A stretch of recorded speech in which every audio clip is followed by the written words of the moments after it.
Insaniac wanted to know, I know you have a lot of fake accounts out there, but he wanted to know if you've ever had an obsessed fan. Oh, I've had several, yeah, and it's not fun. It's not fun at all. I know that the fans find it that they find it flattering, or they believe that they know you, and because of the fact that they've gotten some attachment to you because they get to watch you every week in their homes, and they believe they create some familiarity.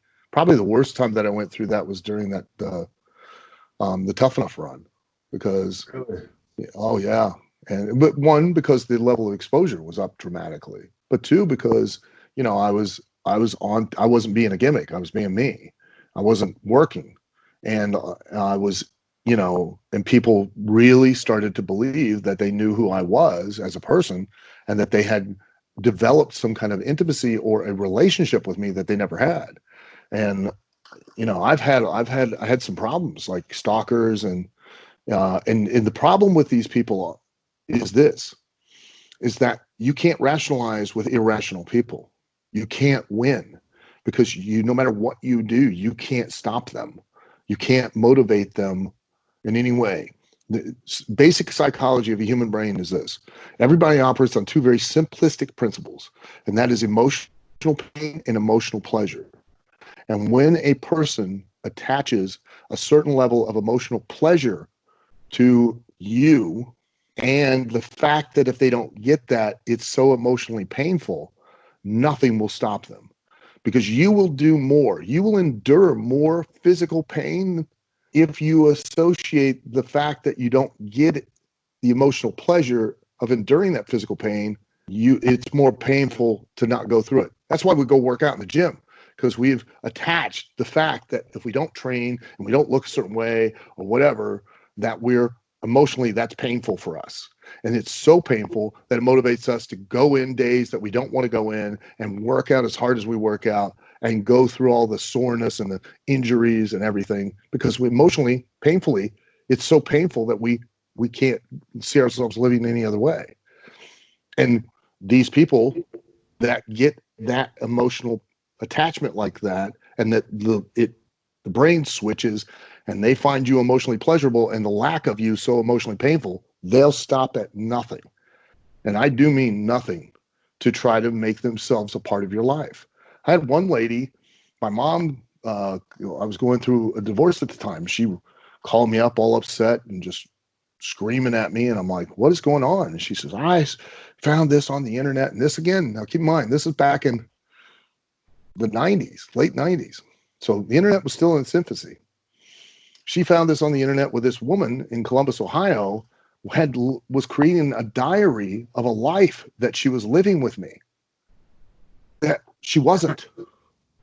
Yeah. She was stories of meeting the children and meeting my ex, and and she was substantiating all this because she was taking clips of information from interviews that I had done about, oh, my favorite cereal is Lucky Charms. So she was in peppering in those little facts to where when people would read it, it was believable, because it sounded like she knew me. I had never met that woman in my entire life, and yet she had an entire life with me that was completely fictionalized, and people in the public eye believed that we really had a relationship, that had read those internet journals, and it wasn't true. It was nothing could be further. I didn't know who she was. I'd never met her, and it caused a lot of problems. Had a young girl up there in Canada who this was back on MySpace back in those days, and contacted me and would just pursue me, and would make fake email accounts and fake uh, MySpace accounts and all of this, pursuing me, and contacting WWE and contacting the other wrestlers, pretending that she was other people, and then everything she could do. It was insane. I spoke to her. She has a lot of, she had a lot of emotional issues, the poor girl. But for these people, emotionally, it's like they're drowning, and you're that single point of hope. You're that light at the end of the tunnel, and they will drag you under in efforts to save themselves. They don't care. and you can't stop them. It's a scary thing. It really is. And at one point you pity them, but the next point, after a while, you begin to hate them because in short of you doing something drastic, there's no way to stop them. They just, you can't rationalize with them because they are completely irrational.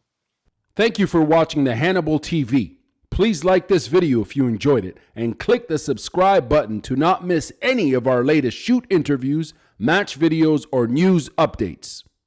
Support us on patreon.com for $1.99 a month to watch our full shoot interviews ad-free and help our channel grow. Follow us on Twitter at the Hannibal TV for instant updates.